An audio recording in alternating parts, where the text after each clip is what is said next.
makana. He taonga, e tākoha mai ki a tātou mai o mātou.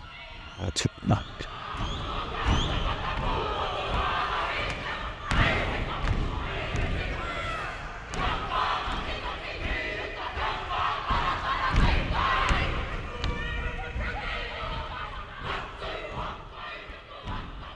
Aloha mai ka kōpakahi a pau, o Raukawa hoku ka ukaka I Haka Manning tōku ingoa, he uri au no Ngāti Whāwhākia, no Ngāti Hinerangi, anō nei tau tōku papa no Hawai'i, mō kia awe.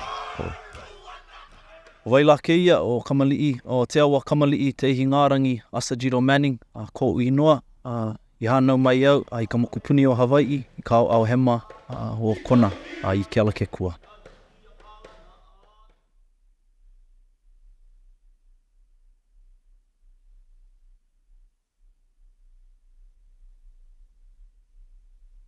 Ko au, te mele manaka, he mea e whakaki ai I te ngākau, I tōku katoa me kira, mai te taonga mai o Awhina I te Kaupapa, I te 98, tai atu rātou ki reira, e rua o tau, I tai atu taha o Kuini te Ariki Nui te Atairangi Kāhu, koina pia ko te orokohanga o tōku o Kaupapa. E whakatānangi rātou ki o rātou taha, ko au tēnā ki te taha o rātou mātua, te tai 98, so.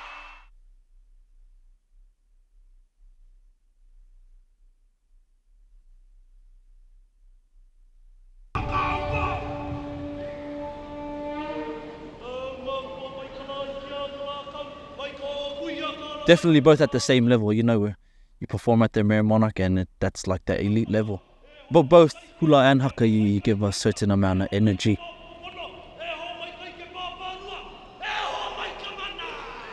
In haka, you can express your power through different ways, and it's not just hula and oli itself, it's through motea, waiata, haka, poi, a bit more free in that state of performing.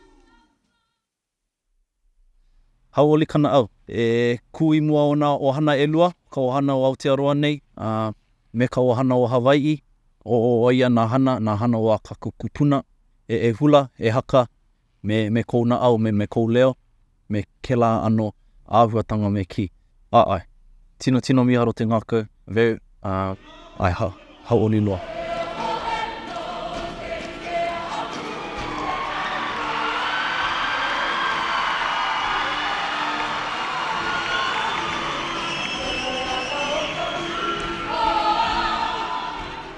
Mea koe nā ko te whakatipu o tōku oranga katoa. Ko tāna hiakai a tā rātou. He paki ki mātou, engari ki a rātou te whānau I Hawai'i, he hiakai. Kia mahi I aua mahi me te ehi, me te wehi, me te wana, ka kite atu I ngā tauira, I ngā tamariki, e whakapute ana I ngā karearoto a o rātou kuia, o rātou tupuna. Hoi nā ko te mea ka whakahiki ake I te wairua me kira. Hoi nā ko nā chihus a tā mai ki reira.